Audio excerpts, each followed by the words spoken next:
Halo anak-anak, ketemu lagi dengan Tante Trini.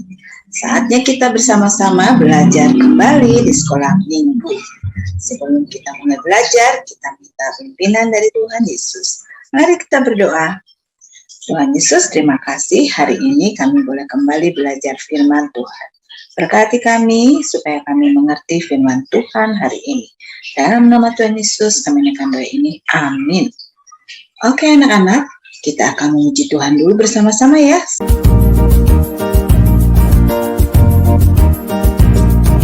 Bersaksi terus sampai Tuhan datang. Bersaksi terus sampai Tuhan datang. Bersaksi, bersaksi, bersaksi, haleluya. Bersaksi terus sampai Tuhan datang.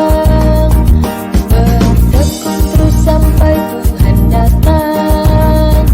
Bertekun terus sampai Tuhan datang. Bertekun, bertekun, bertekun, haleluya. Bertekun terus sampai Tuhan datang.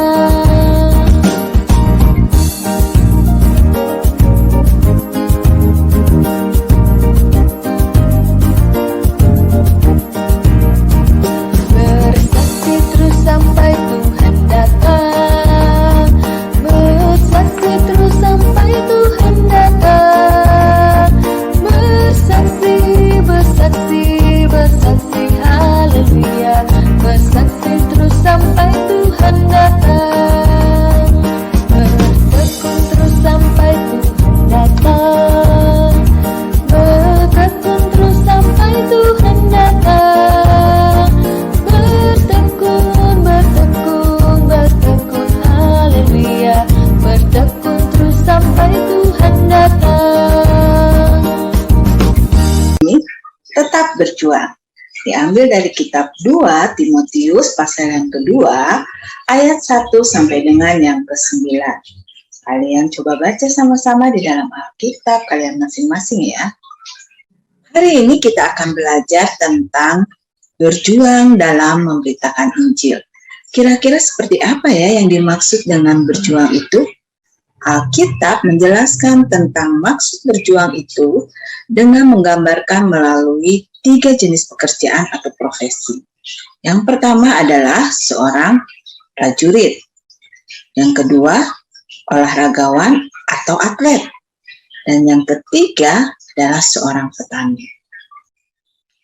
Seorang prajurit yang sedang berjuang dalam pertempuran tidak akan memusingkan dirinya dengan berbagai masalah dalam hidupnya.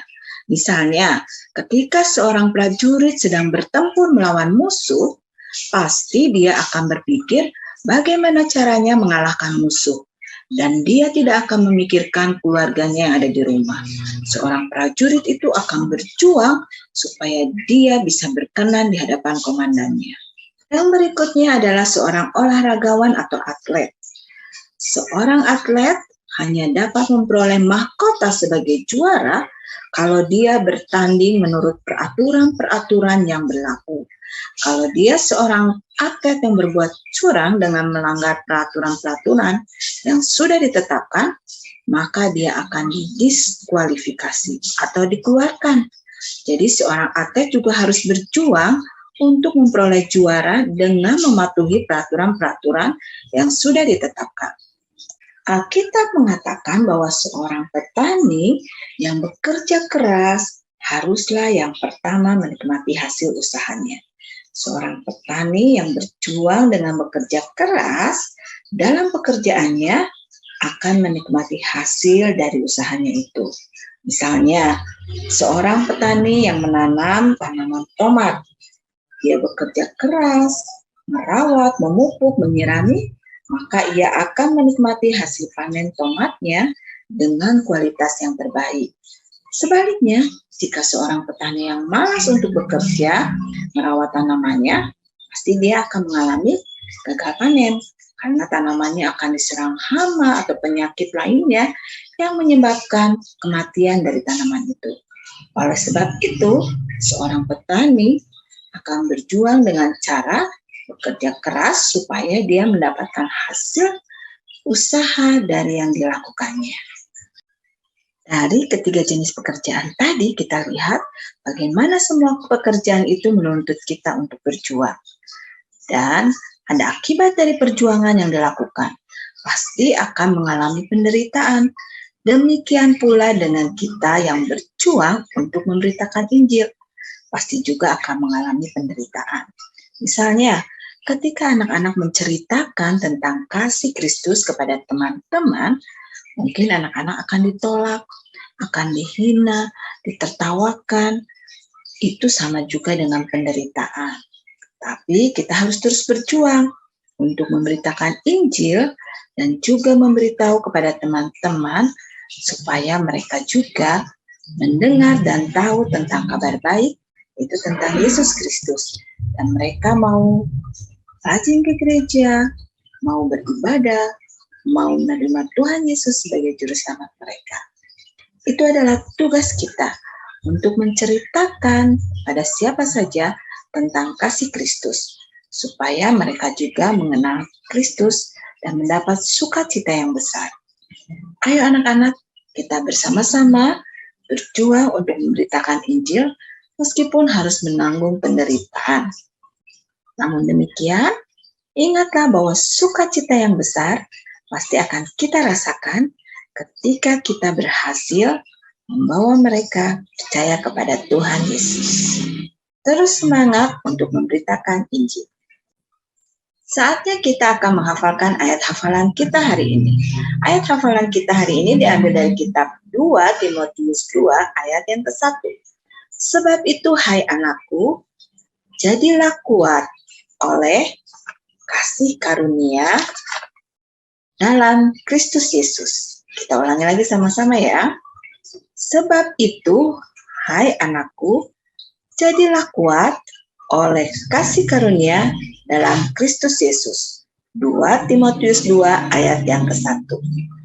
Jangan lupa kalian kerjakan kegiatan-kegiatan di lembar pelajaran kita yang ke-8. Kalau kalian mengalami kesulitan, boleh minta tolong orang tua kalian. Terima kasih sudah setia belajar firman Tuhan. Mari kita akan berdoa menutup pelajaran kita hari ini. Terima kasih Tuhan Yesus, hari ini kami belajar untuk menjadi pemberita Injil yang berani berjuang untuk menceritakan kasih Kristus kepada orang-orang di sekitar kami, supaya mereka juga beroleh keselamatan dan mendapatkan sukacita yang besar. Berikan kami keberanian untuk terus berani berjuang, berani menceritakan kasih Tuhan. Berkati kami dengan kesehatan, sukacita, dan damai sejahtera, supaya minggu yang akan datang kami boleh kembali belajar firman Tuhan bersama-sama. Terima kasih Tuhan Yesus. Amin. Oke anak-anak, sampai bertemu lagi minggu yang akan datang. Tetap sehat dan semangat. Tuhan Yesus memberkati kalian semua. Bye-bye. Pergilah, sesungguhnya aku mengutus kamu seperti anak domba ke tengah-tengah serigala. Lukas 10 ayat 3.